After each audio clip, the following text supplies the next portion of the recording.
ላይ ያረፉ ምቹ የመኖሪያ አፓርታማዎችና ለንግድ የሚሆኑ ሱቆችን ሰርቶ ለደንበኞቹ እያስረከበ ይገኛል።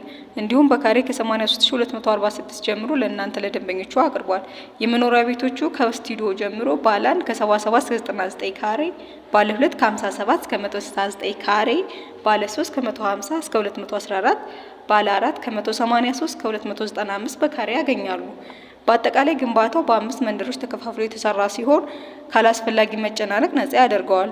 በውስጡም እያንዳንዱ መንደሮች የመዋኛ ገንዳ፣ ላይብረሪ፣ የስፖርት ማዘውተሪያ፣ የባህል አዳራሽ ያካተቱ ሲሆን ክፍያውን በተመለከተ 40% ከፍሎ ቀሪውን 60% ቤቶን ከተረከቡ በኋላ ከባንክ አያይዘው እንደ እርስዎ ፍላጎት መክፈል ይችላሉ።